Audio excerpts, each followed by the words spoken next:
Assalamualaikum warahmatullahi wabarakatuh. Perkenalkan, nama saya Muhammad Nizam, NIM 2107050550. Dalam kesempatan kali ini, saya akan membahas tentang mobile computing definition.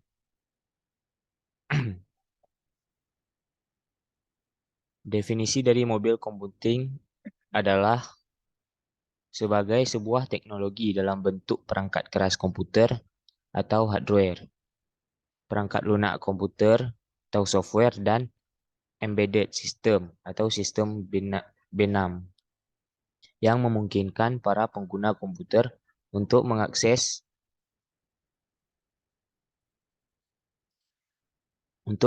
data dan informasi serta pengolahan di dalamnya. Proses insert, delete, update, view, kapanpun dan dimanapun, berbasiskan internet ataupun jaringan komputer lainnya dalam bentuk wireless network atau jaringan komputer tanpa kabel. Perlu diperhatikan, mobil computing tidak sama dengan wireless computing. Selanjutnya, fungsi dari mobile computing. Fungsi utama mobile computing: terdapat fitur utama dari komputasi mobile, yaitu perangkat komputasi portable dan terhubung melalui jaringan.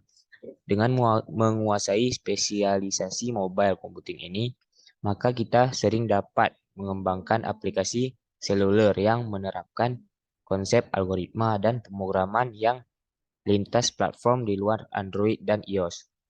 Selain itu, kemampuan ini akan juga membantu kita untuk mengejar hasrat pribadi kita dalam mengembangkan aplikasi seluler atau untuk memperluas prospek pekerjaan mereka sebagai mobile app developer, Android developer, pimpinan atau arsitek teknik seluler, konsultan atau solusi seluler, hybrid mobile app developer, mobile software architecture, dan banyak lagi. Selanjutnya, perkembangan mobile computing. Perkembangan mobile computing hingga kini sangatlah luar biasa. Hal ini tidak lepas dari perkembangan mobile komputer dari waktu ke waktu. Berikut dibahas sedikit mengenai sejarah perkembangan mobile komputer, yakni yang pertama, Dynabox pada tahun 1968. Alan Kay mengembangkan sebuah komputer portable yang nantinya menawarkan sebuah media elektronik yang modern yang diperuntukkan untuk anak-anak. Graphical control interface dan ikon pada komputer ini merupakan cikal bakal dari sistem operasi yang ada saat ini. Selanjutnya, Gear Compass 1100 pada tahun 1982. Teknologi ini dirancang dan dikembangkan oleh Gear sangat terdepan. Convertnya dapat dilipat dan terintegrasi sebuah flash screen serta casing dari magnesium yang ultralight. Namun in, namun ini diteruskan dan dikembangkan oleh Bill Mogrid. Ini terlalu mahal dengan harga mencapai dengan 10 US dollar. Hanya kalangan miliarder AS dan NASA saja yang dapat membelinya. Selanjutnya, Osborne 1 pada tahun 1981. IBM 1311 diperkenalkan pada tanggal 11 Oktober 1962. Hard disk ini bisa menyimpan sampai 2 juta karakter pada disk yang dapat diganti. 1316. Ketebalan hard disk ini mencapai 4 inci dan berat 4,5 kg dan memiliki 6 disk yang berukuran 14 inci dan permukaan yang dapat ditulis. Selanjutnya, Compaq Portable pada tahun 1983. Laptop pertama yang kompatibel dengan IMB ditawarkan oleh Compaq. Berat dan tanpa baterai lantaran masih menggunakan sistem operasi MS-DOS. Laptop ini tidak populer. Selanjutnya, Gavilan SC pada tahun 1984. Touchpad pertama ditawarkan oleh laptop Gavilan dan berada di atas keyboard. Model komputer ini sudah dilipat dan menyediakan layar LCD serta prosesor Intel 80168 yang dikompatibel dengan harga MS-DOS. Selanjutnya, Bonwell 2 pada tahun 1985. Walaupun era CP per M yang sudah lewat, tetapi kehadiran ini tetap sukses dengan RAM sebesar 64 KB, floppy drive 3,5 inci dan layar LCD. Laptop ini menjadi jawara di eranya. Selanjutnya, Compaq SLT 286 pada tahun 1988. Laptop pertama yang sudah dilengkapi dengan baterai hard disk dan LCD, layarnya mewarnakan resolusi VGA penuh. Netbook ini ditujukan untuk kalangan bisnis. Tidak heran harganya mencapai harga mobil pada saat itu. Selanjutnya kita akan membahas konsep utama mobile computing. Ada beberapa konsep utama dari mobile computing. Yang pertama ialah mobile communication atau komunikasi seluler. Jenis konsep mobile computing yang pertama yaitu adalah komunikasi seluler atau yang dikenal dengan mobile communication. Tipe ini mengacu pada infrastruktur komunikasi yang ditetapkan, termasuk infrastruktur jaringan nirkabel, protokol, format data, bandwidth, dan portal yang diperlukan untuk memastikan konektivitas dan komunikasi tanpa batas. Yang kedua, mobile hardware atau perangkat keras seluler. Jenis selanjutnya yang merupakan bagian dari konsep mobile computing secara keseluruhan yaitu perangkat keras seluler atau mobile computing. Secara keseluruhan yaitu perangkat keras seluler atau mobile hardware. Perangkat keras dalam konteks komputasi seluler adalah perangkat komputasi seluler dan perangkat pendukung dengan kemampuan yang diperlukan untuk melakukan operasi yang diperlukan dan terhubung ke jaringan si. Yang ketiga, mobile software atau perangkat lunak seluler. Jenis tipe terakhir yang akan kami jelaskan dalam subbagian ini yaitu perangkat lunak seluler atau mobile software. Adapun ciri dan karakteristik. Ada beberapa macam ciri-ciri, ada karakteristik maupun tanda terkait mobile computing yang harus kita ketahui untuk memahami pengertian komputasi seluler adalah sebagai berikut. Yang pertama, portabilitas.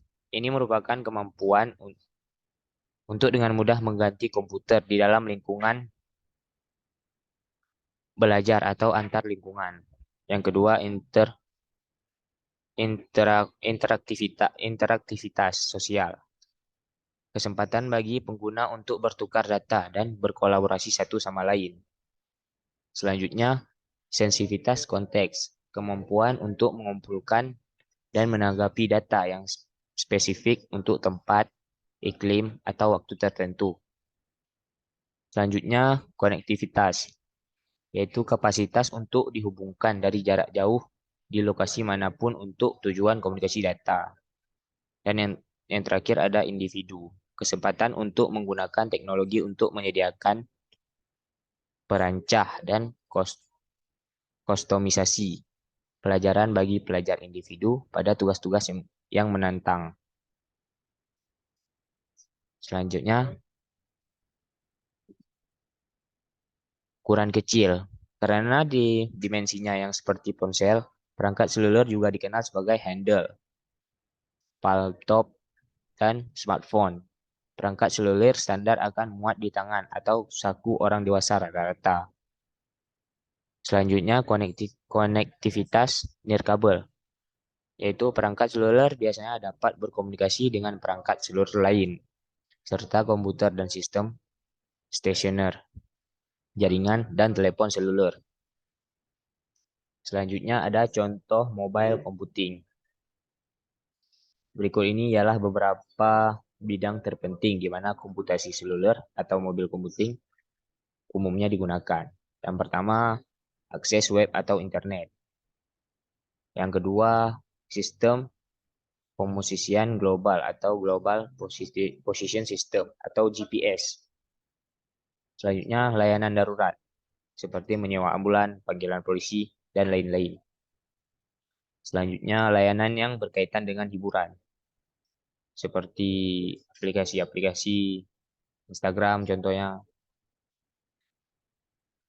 Selanjutnya, program edukasi dan interaksi langsung media sosial, seperti WhatsApp contohnya. Berikutnya, implementasi mobile computing. Yang pertama ada table. Ini adalah komputer portable nirkabel dengan antarmuka sentuh. Ini lebih kecil dari netbook, tetapi lebih besar dari smartphone. Yang kedua ada smartphone. Perangkat ponsel cerdas melakukan banyak fungsi komputer pada dasarnya dengan antarmuka, layar sentuh, akses jaringan, dan sistem operasi yang mampu mengakses atau mengunduh aplikasi, seperti yang kita gunakan pada masa sekarang ini. Selanjutnya, personal digital assistant, PDA. Ini adalah komputer saku dan mampu mentransmisikan data dari satu terminal ke terminal lainnya dan sinkronisasi. Di PDA, pengguna memiliki akses ke panggilan video, panggilan suara, kalender, jam, dan lainnya. Saat ini, PDA bervariasi berdasarkan sistem operasi. Selanjutnya ada iPad. iPad ini adalah komputer pribadi tabel yang dirancang oleh Apple Inc. Ini memiliki layar 9,7 inci dengan sentuhan. Digunakan untuk menelusuri web, mendengarkan radio, audio, menonton video, bermain game, dan lain-lain. Selanjutnya, gaming portable device. Ini adalah konsol video game dengan layar built-in, mouse, pengontrol game, dan speaker. Mereka berukuran kecil jika dibandingkan dengan konsol video rumahan. Selanjutnya, e-readers. Ini adalah perangkat elektronik portable yang digunakan untuk membaca konten digital seperti e-book, e-newspaper, serta lain juga dikenal sebagai e-book reader. Selanjutnya, kalkulator grafik. Ini adalah jenis khusus perangkat penghitung perangkat keras yang menampilkan grafik yang diplot untuk menyelesaikan persamaan rumit seperti parabola dan lain sebagainya. Selanjutnya, netbook. Ini adalah perangkat komputasi seluler yang ringan, daya pemrosesan yang lebih sedikit, dan konsumsi daya yang lebih sedikit. Ini dirancang terutama untuk mengoperasikan pengolahan kata dan untuk mengakses internet di browser web. Selanjutnya ada Pocket PCS.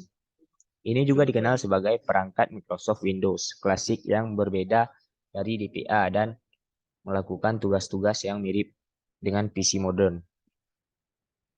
Selanjutnya ada Ultra Mobile PC. Ini adalah perangkat keras portable yang memiliki kapasitas untuk menjalankan OS Windows. Memiliki fungsionalitas yang baik dibandingkan dengan laptop. Ini memiliki ukuran layar 5-7 inci dan berat 2 pound. Selanjutnya ada PlayStation Portable atau PSP. Ini adalah konsol game ramping dan dirilis oleh Sony Entertainment. Selanjutnya Atari Linux Lines. Ini adalah perangkat game portable 8 bit atau 16 bit yang dikembangkan oleh Atari Lynx pada tahun 1989.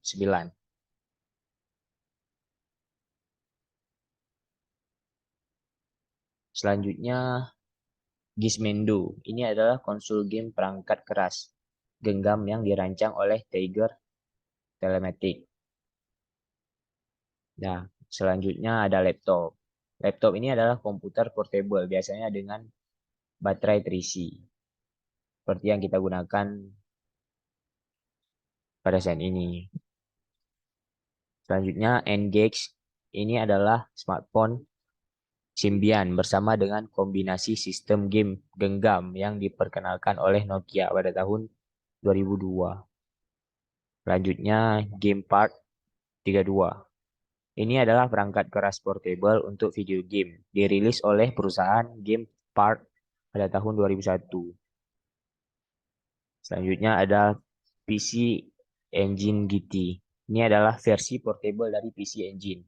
Diperkenalkan oleh Jepang pada tahun 1990 dan kemudian AS merilisnya sebagai Turbo Express. Selanjutnya kita akan membahas kelebihan mobile computing. Yang pertama dari kelebihan mobile computing adalah untuk hiburan, di mana perangkat seluler dapat digunakan untuk hiburan, penggunaan pribadi, dan bahkan presentasi kepada klien dan kaloga. Yang kedua, tidak terbatas pada suatu lokasi untuk menyelesaikan tugas atau mengakses email saat bepergian. Yang ketiga, teknologi cloud dalam perangkat seluler sudah memungkinkan Anda untuk menyimpan data di server online dan mengaksesnya dari komputer manapun dengan koneksi internet, di mana kita juga dapat mengakses file-file ini di beberapa perangkat seluler. Selanjutnya, komunikasi yang mulus dan andal. Dan juga peningkatan produktivitas, di mana perangkat seluler dapat digunakan di lapangan oleh berbagai bisnis, menghemat waktu dan uang untuk klien, pegawai, dan karyawan. Selain kelebihan, mobile computing juga memiliki kekurangan.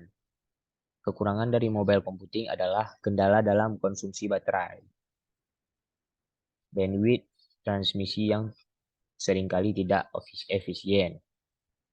Di seluruh jaringan biasanya bisa kehilangan tautan, fluktuasi stabilitas jaringan, ukuran screen atau layar yang masih kecil, dan masalah interoperabilitas.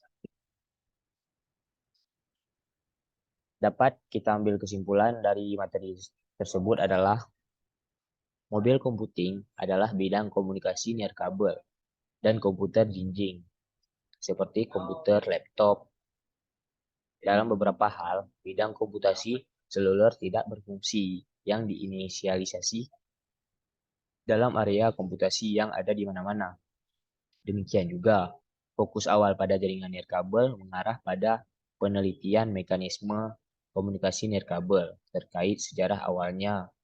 Istilah ini dimulai pada pertengahan tahun 1980-an dan mengarah ke standar di sekitar jaringan area lokal nirkabel atau Wi-Fi yang mulai terbentuk pada akhir tahun 1990-an. Mobil computing adalah bidang komunikasi nirkabel dan komputer jinjing, seperti komputer laptop.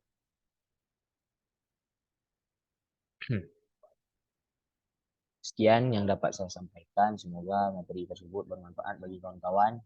Assalamualaikum warahmatullahi wabarakatuh.